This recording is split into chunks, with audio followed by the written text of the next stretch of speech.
Good morning, students. Now, this is our new chapter. We are starting with relation and function. This is chapter 1 in your NCERT book. Chapter 1 of your NCERT book, relation and function. Weightage of this chapter is 8 marks in CBSE examination. This is first lecture. Now, before starting this chapter, we should know what is Cartesian product of sets. Cartesian product of sets ये हमने class 11th में पढ़ा हुआ है. तो what is Cartesian product of sets? So Cartesian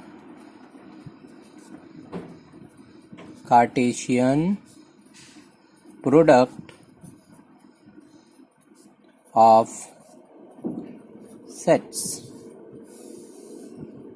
okay, अगर हमने ले लिया एक सेट है ए, सेट ए में है मान लो 1, 2 और 3, और सेट बी में है ए comma B.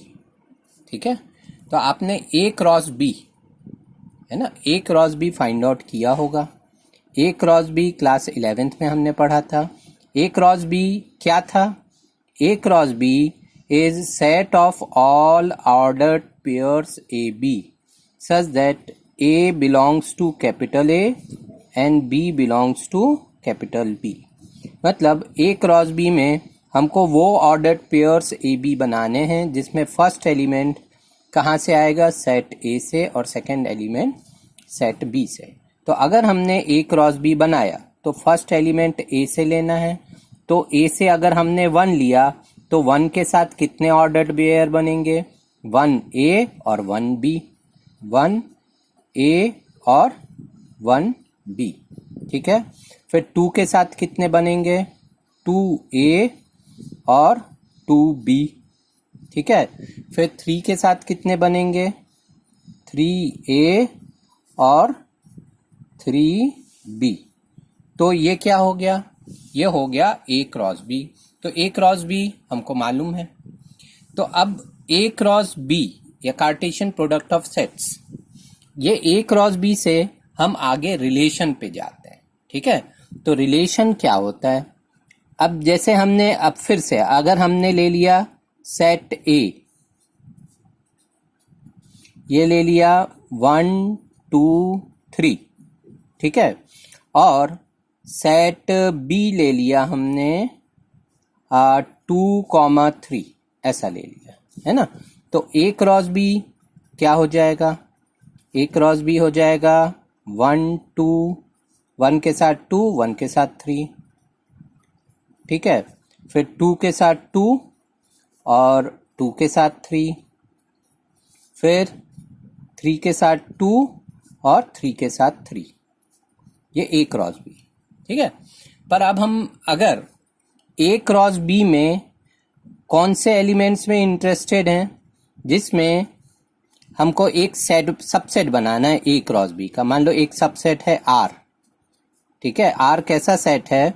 R is the set of all ordered pair AB such that A divides B. Okay, A divides B where A belongs to capital A और B belongs to capital B. अब यहाँ पे देखो, हमको ये जो R है उसमें केवल वही ऑर्डर्ड पेयर लेने हैं जिसमें फर्स्ट एलिमेंट सेकंड एलिमेंट को डिवाइड करे, और फर्स्ट एलिमेंट कहाँ से आए? A से आए, और सेकंड एलिमेंट कहाँ से आए? B से आए. ठीक है, तो R में क्या क्या आ सकता है ना? A divides B means B is divisible by A. Okay, तो अब यहाँ देखोगे फर्स्ट एलिमेंट कहाँ से चाहिए हमको? A से, और सेकेंड एलिमेंट B से. 1 जो है 1 डिवाइड्स 2, करेक्ट है. 1 डिवाइड्स 3, करेक्ट है. तो यहाँ पे 1, 2 आएगा. ठीक है, 1, 3 आएगा. ठीक है, फिर 2 डिवाइड्स 2, ये भी करेक्ट है. 2, 2 आ जाएगा. 2 डिवाइड्स 3 रॉन्ग है. फिर 3 डिवाइड्स 2 रॉन्ग है. 3 डिवाइड्स 3 ये करेक्ट है. ठीक है, तो अब ये जो सेट बना R, ठीक है, तो ये जो R है ये A क्रॉस B का क्या है? सबसेट है, ठीक है। R is subset of A cross B. Okay, so R is subset of A cross B. This is called a relation from set A to set B. Okay, तो अब यहाँ पे हम रिलेशन की डेफिनेशन पे आ जाते हैं. R is a relation from A to B. So now we can define relation. So what is a relation? Okay, so relation from set A to set B is a subset of A cross B. Okay, तो अभी हम relation को define कर देते हैं. Relation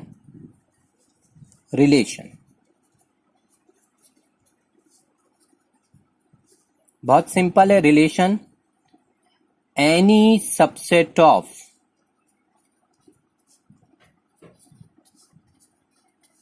A cross B is a relation from set A to set B. Any subset of A cross B is a relation from set A to set B. Okay? तो अब यहाँ पे अगर हम ध्यान दें, if number of elements in set A m है, number of elements in set B ये कितने हैं? n है. तो number of elements in A cross B ये कितने हो जाएंगे? m into n होंगे. Number of elements in A cross B कितने हो जाएंगे? m into n. यहाँ पे देखो, यहाँ पे A में कितने एलिमेंट्स थे? 3. B में कितने एलिमेंट्स थे? 2. तो A क्रॉस B में कितने? 1 2 3 4 5 6. 3 मल्टीप्लाइड बाय 2. ठीक है, तो n A m है, n B n है, तो n A क्रॉस B क्या होता है? mn.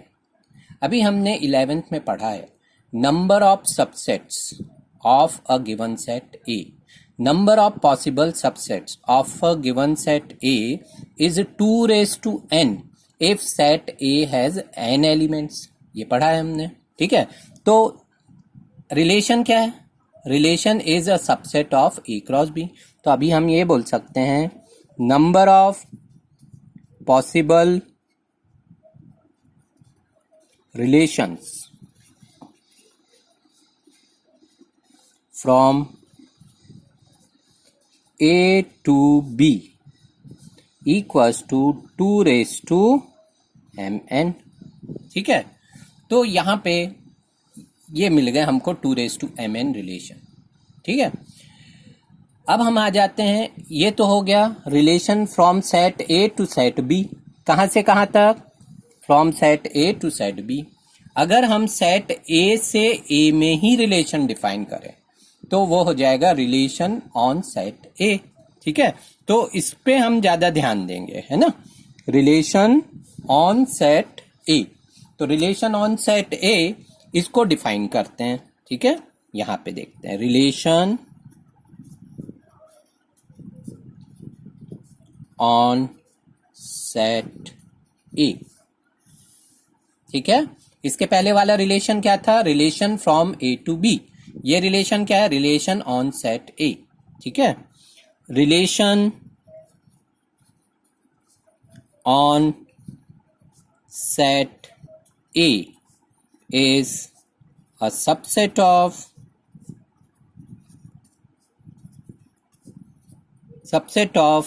A cross A. Subset of A cross A.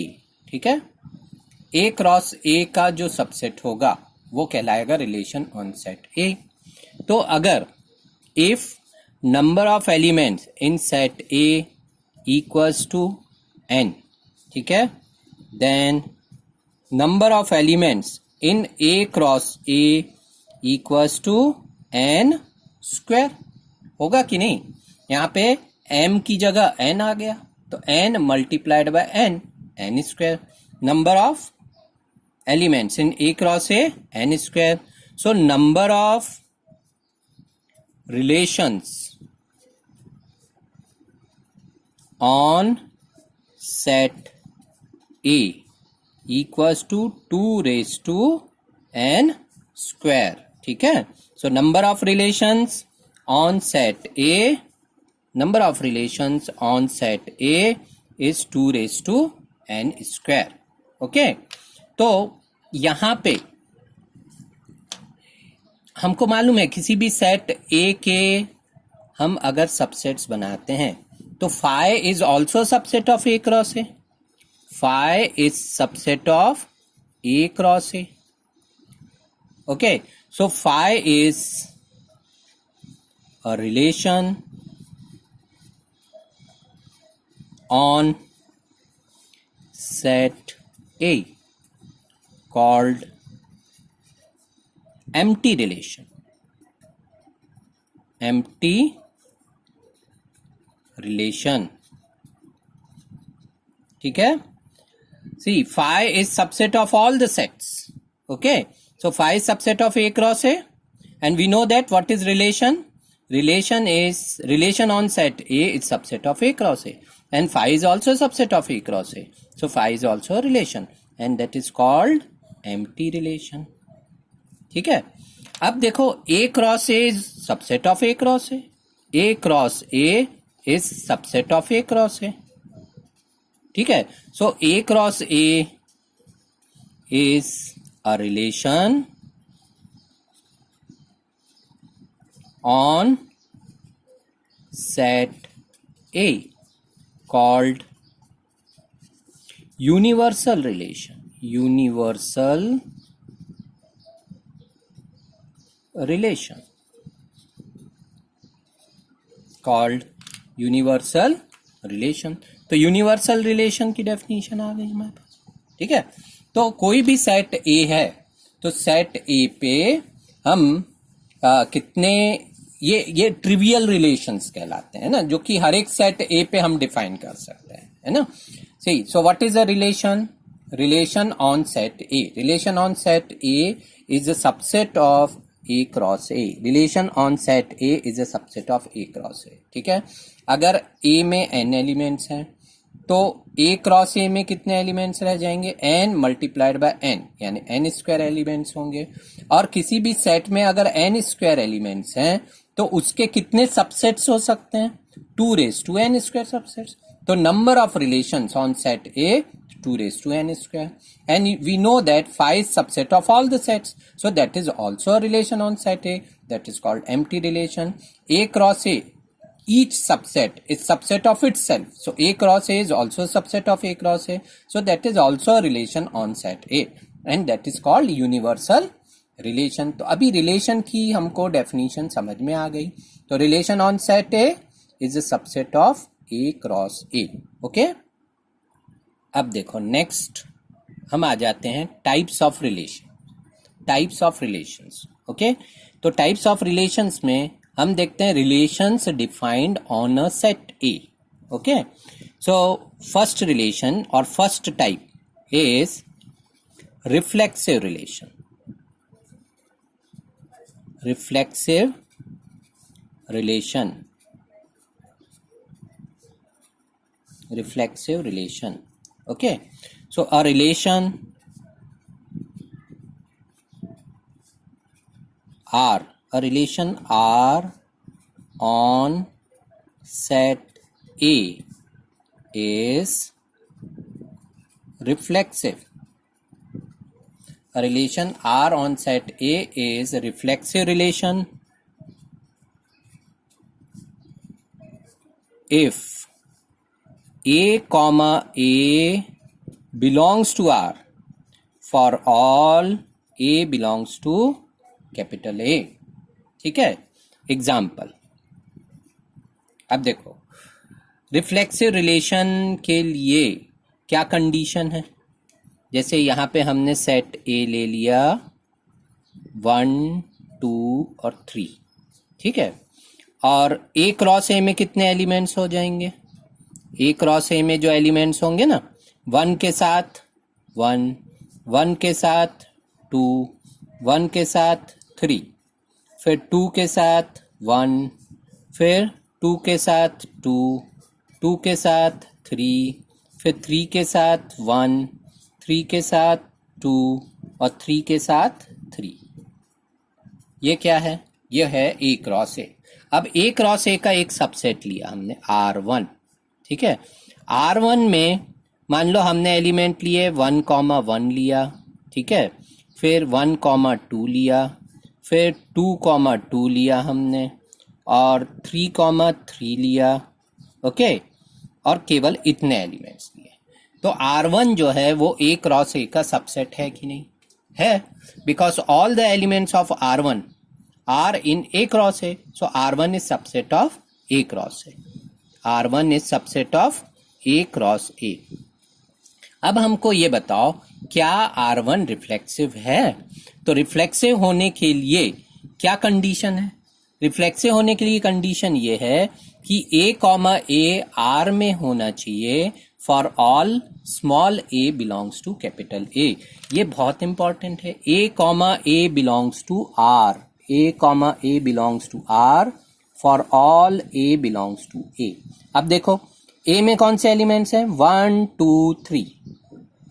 तो A, A कौन सा होगा? 1,1, 2,2 और 3,3। क्या वो R में है? 1,1, 2,2 और 3,3 R में है। It means R is reflexive relation. Okay, so here R is reflexive.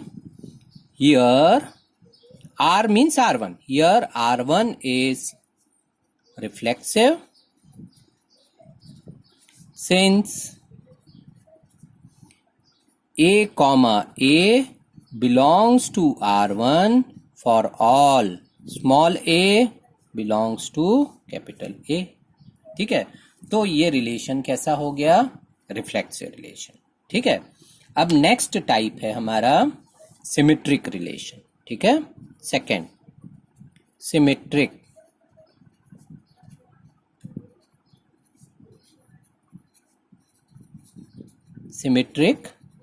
Relation. Okay, तो सिमेट्रिक रिलेशन क्या है? A relation R on set A is symmetric. A relation R on set A is symmetric if A, B belongs to R implies B, A belongs to R। ठीक है, तो symmetric relation का क्या कहना है कि अगर ए बी आर में है तो बी ए भी आर में रहना जरूरी है। तो अभी देखो हम इसी सेट ए को देखते हैं, है ना, और इसमें एक रिलेशन हमने ले लिया R2। ठीक है, R2। अभी तुम अगर हमने R1 की ही बात की, देखो R1 रिफ्लेक्सिव है कि नहीं? 1,1 है, 2,2 है और 3,3 है। ठीक है, क्या ये सिमेट्रिक है? देखो सिमेट्रिक है क्या? यहां देखो 1,2 belongs to R1 but 2,1 does not belongs to R1। It means R1 is not symmetric. R1 is not symmetric. So in above example R1 is not symmetric। Okay, तो अभी हम एक एग्जाम्पल लेते हैं सिमेट्रिक रिलेशन का। तो देखो 1, 2, 2, 1। ठीक है, फिर हमने ले लिया 2, 3 और 3, 2। ठीक है, और मान लो इसमें ले लिया 1, 1 भी ले लिया हमने और 2, 2 भी ले लिया। ठीक है, अभी ये बताओ क्या R2 सिमेट्रिक है? देखो सिमेट्रिक है क्या? तो सिमेट्रिक के लिए कंडीशन क्या है?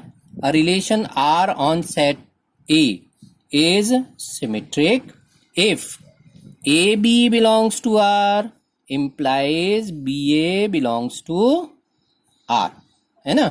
AB belongs to R implies BA belongs to R। तो अभी यहां देखो AB अगर R में है तो BA को खोजना है, पर अगर AB R में नहीं है तो BA को नहीं खोजना है। देखो 1 2 R1 R2 में है, 1 2 है तो हमको 2 1 को खोजना है, 2 1 भी है। अगर 2 3 है तो हमको 3 2 को खोजना है, देखो है, ठीक है। और 1 1 है तो 1 1 का अगर हम इन्वर्स करेंगे तो 1 1 ही आएगा, 2 2 का इन्वर्स करेंगे तो 2 2 ही आएगा। तो यहाँ पे हम क्या बोल सकते हैं, R2 इज सिमेट्रिक, ठीक है। हियर R2 इज सिमेट्रिक, ठीक है। Since AB belongs to R2 implies BA belongs to R2, ठीक है। तो R2 क्या हो गया, सिमेट्रिक हो गया। अब हमको एक बात बताओ, क्या R2 रिफ्लेक्सिव है? देखो R2 रिफ्लेक्सिव है क्या? तो अब रिफ्लेक्सिव की कंडीशन क्या थी, A belongs to R for all A belongs to A। तो R2 में A है क्या? देखो A में कौन सा एलिमेंट है, 1 2 3 है ना। तो क्या इसमें 1 1 है 2 2 है 3 3 है क्या? नहीं है। तो हम क्या बोलेंगे, R2 is not symmetric, R2 is not reflexive, okay. R2 is not reflexive since 3 3 does not belongs to R2, okay, 3 3 does not belongs to R2, okay, where 3 belongs to A, 3 belongs to A but 3 3 does not belongs to R2, so R2 is not a symmetric relation। तो ये symmetric relation, ध्यान से समझना हमको, है ना, कुछ भी डिफिकल्ट नहीं है इसमें, बहुत आसान है। हाँ, अब नेक्स्ट है हमारा ट्रांजिटिव रिलेशन, है ना। थर्ड रिलेशन क्या है, ट्रांजिटिव रिलेशन, ठीक है। तो ट्रांजिटिव रिलेशन क्या है, a relation R on set A is transitive if a relation R on set A is transitive if A comma B belongs to R and B comma C belongs to R implies A comma C belongs to R, ठीक है, बहुत important है। अगर A B are में है और B C R में है तो हमको ए सी को खोजना है, ठीक है। For all A B and C belongs to A B C कहाँ से लेना, हमको सेट ए से लेना, ठीक है। तो अभी यहाँ पे हमारा जो सेट ए था, सेट ए क्रॉस ए क्या था हमारा, ये वाला सेट था ना, ये वाला सेट था हमारा ए क्रॉस ए, है ना। और सेट ए क्या था, 1 2 3। तो अभी देखो हम एक सेट इसमें बनाते हैं, इसको नाम दे दिया हमने रिलेशन R3, ठीक है।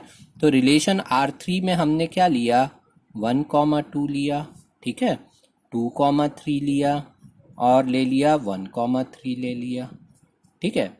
फिर यहाँ पे ले लिया हमने 2 1 लिया, ठीक है, और फिर 2 1 लिया और 2 2 लिया, ठीक है। अभी हमको आप ये बताओ कि क्या ये रिलेशन ट्रांजिटिव है। तो ट्रांजिटिव है चेक करने के लिए बड़े ध्यान से चेक करना है हमको, है ना। यहाँ पे देखो 1 2 belongs to R3, 2 3 belongs to R3। देखो ए बी R3 में है, बी सी R3 में है, तो 1 3 ए सी, देखो किसको देखेंगे हम, इसको देखेंगे, है ना। ए बी R3 में है, बी सी R3 में है, तो ए सी को खोजेंगे, 1 3 बिलोंग्स टू R3, करेक्ट है, ठीक है। अब और देखो और कोई पेयर ऐसा है, देखो 1 3 को देखो 1 3 लिखा ना, अब 3 से शुरू होने वाला कुछ है क्या यहाँ पे? 3 से शुरू होने वाला कुछ भी नहीं है।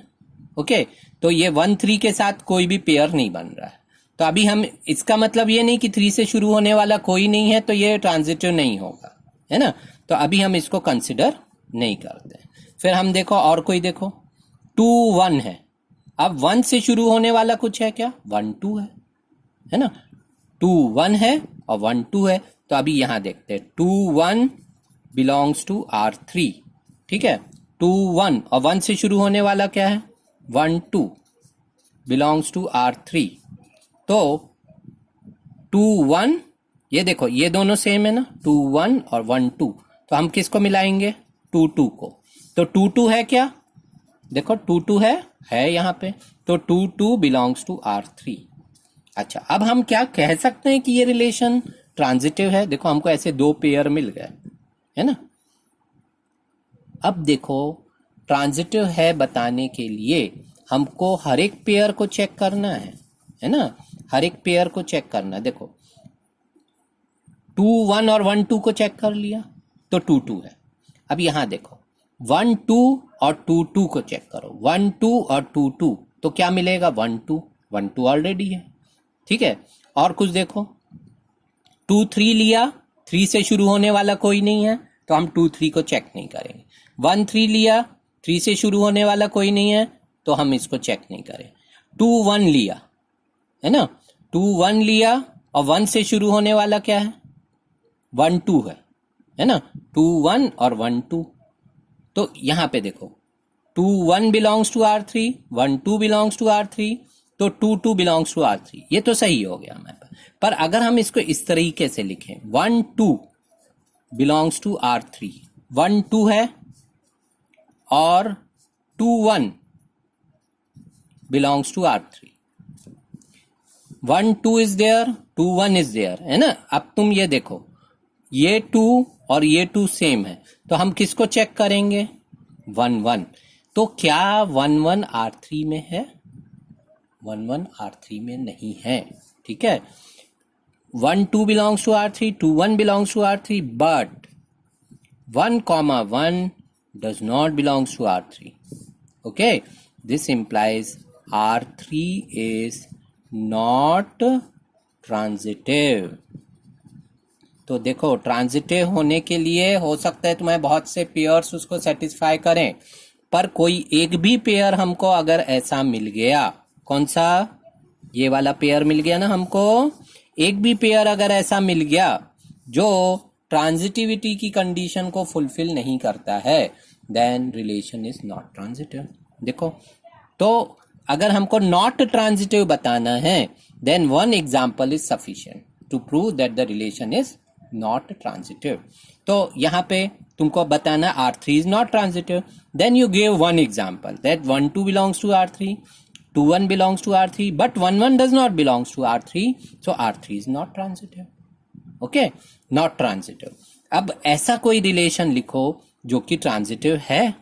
तो ट्रांजिटिव है तो ऐसा कोई रिलेशन बना सकते क्या हम? मान लो हमने एक R4 ले लिया, ठीक है। R4 में हमने 1 1 को भी डाल दिया, है ना। 1 2 है, ठीक है, 1 2 है, 2 1 है और साथ में 1 1 भी है। तो यहां तक तो ये ट्रांजिटिव दिख रहा है। दिख रहा है क्या? ऐसा तुमको लग रहा है कि ये ट्रांजिटिव, पर अभी भी ये ट्रांजिटिव नहीं है, क्योंकि अगर हमने 2 1 और 1 2 को लिया, 2 1 और 1 2 को लिया तो 2 2 आएगा और 2 2 यहां नहीं है, तो हमने 2 2 को भी ऐड कर दिया। तो अब ये ट्रांजिटिव है। तो ट्रांजिटिव है लिखने के लिए हम क्या लिखेंगे? R4 is transitive since if A comma B belongs to R4 and B comma C belongs to R4 implies A comma C belongs to R4, okay, for all A B C belongs to capital A, ठीक है। तो transitivity अगर बतानी है तो एक एक element को हमको चेक करना है, ठीक है। तो R4 is transitive, okay, 1 2 is there, 2 1 is there, 1 2 2 1, तो 1 1 मिल गया हमको। अब इसको पहले लिखा हमने 2 1 और 1 2, 2 1 और 1 2। देखो हमने क्या लिया 1 2 और 2 1, तो किसको सर्च किया हमने 1 1, 1 1 बिलोंग्स टू R4। अब फिर इसको देखो ऐसा लिखा 2 1 और क्या लिया हमने 1 2, तो किसको सर्च करना हमको 2 2, तो 2 2 है, देखो 2 2 है। सो R4 इज ट्रांजिटिव। ठीक है, अगर कोई भी एक पेयर सेटिस्फाई नहीं करता कंडीशन को तो ये ट्रांजिटिव नहीं होता। अच्छा अब ये बताओ क्या R4 रिफ्लेक्सिव है? R4 रिफ्लेक्सिव है क्या? R4 रिफ्लेक्सिव होने के लिए हमको क्या देखना पड़ेगा, A बिलोंग्स टू R4 है क्या? तो देखो 1 1 है, 2 2 है। A में कौन से एलिमेंट हैं? A में है 1 2 और 3, तो 3 3 R4 में नहीं है, तो R4 क्या नहीं है? R4 is not reflexive. ठीक है, R4 इज नॉट रिफ्लेक्सिव। अब ये बताओ क्या R4 सिमेट्रिक है? तो सिमेट्रिक होने के लिए क्या जरूरी है? सिमेट्रिक होने के लिए जरूरी है if AB belongs to R4 then BA should be there. तो देखो 1 2 है तो 2 1 उसका उल्टा भी है, या 2 1 है तो उसका उल्टा 1 2 है, 1 1 है तो 1 1 का इनवर्स क्या हुआ 1 1 इसमें है, 2 2 का इनवर्स। तो R4 कैसा है? R4 है सिमेट्रिक और transitive but not reflexive. So if you have to write one example which is symmetric and transitive but not reflexive, then you can give this example. Okay, for which set you have to write set also. For set A 1 2 3, this example R4 is symmetric and transitive but not reflexive. ठीक है, हाँ। next type which is very important type, equivalence relation. Equivalence relation, a relation R on set A is equivalence relation if R is reflexive, symmetric and transitive. तो अगर हमको set R ऐसा मिल गया जो कि रिफ्लेक्सिव भी है, सिमेट्रिक भी है और ट्रांजिटिव भी है, then such set R which is subset of A cross A, or you can say R on set A is equivalence relation. ठीक है, equivalence relation. अब इसका एक एग्जाम्पल लेते हैं। एग्जाम्पल हमने क्या लिया, let T is the set of all triangles in a plane. ये सेट हमने T लिया। ठीक है, R is the set of all ordered pair T1, T2. ठीक है, such that T1 is congruent to T2 where T1 and T2 belongs to T. ठीक है, then R is equivalence relation. तो अभी यहाँ पे देखो हमने क्या लिया, अभी जरूरी नहीं कि जो सेट है वो केवल नंबर्स का ही है ना। तो यहाँ पे जो सेट A है जिसको हमने सेट T बोल दिया, इसमें क्या है, set of all triangles in a plane. ठीक है, और R में क्या है, R में वो ऑर्डर्ड पेयर T1 T2 हैं जिसमें T1 is congruent to T2। T1 और T2 अगर कॉन्ग्रेंट हैं तो वो ऑर्डर्ड पेयर R में है। तो क्या R एक इक्विवेलेंस रिलेशन है? तो अभी देखो इक्विवेलेंस रिलेशन है, प्रूव करने के लिए हमको क्या बताना पड़ेगा, हमको बताना पड़ेगा कि R रिफ्लेक्सिव है क्या। तो देखो रिफ्लेक्सिव पहले देखते हैं, रिफ्लेक्सिव। तो रिफ्लेक्सिव की कंडीशन क्या रहती है, रिफ्लेक्सिव की कंडीशन रहती है कि A belongs to R for all A belongs to capital A। तो यहां पे क्या करना पड़ेगा, since T is congruent to T itself. All triangles are congruent to itself. Since T is congruent to T, for all capital T belongs to T. All triangles are congruent to itself. Okay, all triangles are ऐसा भी लिख सकते हो. Since T1 is congruent to T1 for all T1 belongs to capital T. Okay, this implies T1 comma T1 belongs to R for all T1 belongs to capital T. This implies R is reflexive. ठीक है, तो ये जितने भी triangle हैं खुद से congruent रहेंगे, इसलिए T1 comma T1 belongs to R for all T1 belongs to capital T. अब नेक्स्ट क्या रहता है? सिमेट्रिक. तो सिमेट्रिक में क्या रहता है? सिमेट्रिक में रहता है if AB belongs to R then BA must be there. Okay, तो सिमेट्रिक में हम क्या लेते हैं? If T1 comma T2 belongs to R.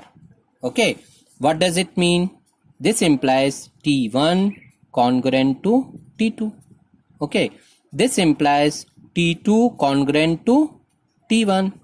This implies T2 comma T1 belongs to R for all T1 T2 belongs to capital T. Okay, तो हमने क्या बता दिया? If T1 T2 belongs to R, then T2 T1 also belongs to R. This implies R is symmetric. तो R भी क्या हो गया? अब R सिमेट्रिक भी हो गया. ठीक है, अब यहां पे हम देखते हैं क्या R ट्रांजिटिव है. तो ट्रांजिटिविटी के लिए हम क्या करते हैं? ट्रांजिटिव है ना, तो ट्रांजिटिव के लिए हमको क्या बताना है? ट्रांजिटिव का कहना क्या रहता है? ट्रांजिटिव का कहना रहता है if AB belongs to R and BC belongs to R then AC should be there. ठीक है, तो अभी हम यहाँ पे क्या करते हैं? हम लेते हैं if T1 comma T2 belongs to R and T2 comma T3 belongs to R, है ना. तो हमको बताना क्या है? हमको बताना है T1 T3 भी R में होगा. तो अगर T1 T2 R में है और T2 T3 R में है तो T1 T3 भी R में होगा, ये हमको बताना है. So if T1 comma T2 belongs to R, this implies T1 is congruent to T2. ठीक है, and this implies T1 is congruent to T2 and T2 is congruent to T3. This implies T1 is congruent to T3. Okay, this implies T1 comma T3 belongs to R. Okay, this implies यहाँ पे ये भी लिख सकते हैं for all T1, T2, T3 belongs to capital T. Okay, this implies R is transitive. ठीक है, अब यहां से क्या हो गया? अब हमारा जो R था वो क्या हो गया? Reflexive, symmetric and transitive. तो हम यहां क्या लिखेंगे? Since R is reflexive, symmetric and transitive, this implies R is an equivalence relation. ठीक है, तो यहाँ पे हमने ये बता दिया कि R जो है ये एक इक्विवेलेंस रिलेशन रहेगा. ठीक है, तो ऐसे हम और भी रिलेशंस, इक्विवेलेंस रिलेशंस डिफाइन कर सकते हैं किसी भी सेट A में. ठीक है, तो अभी आपके लिए होमवर्क रहेगा NCERT बुक के पहले पूरे एग्जाम्पल्स करने हैं और एग्जाम्पल्स करने के बाद में फर्स्ट एक्सरसाइज करनी है based on equivalence relation. Okay, all the best.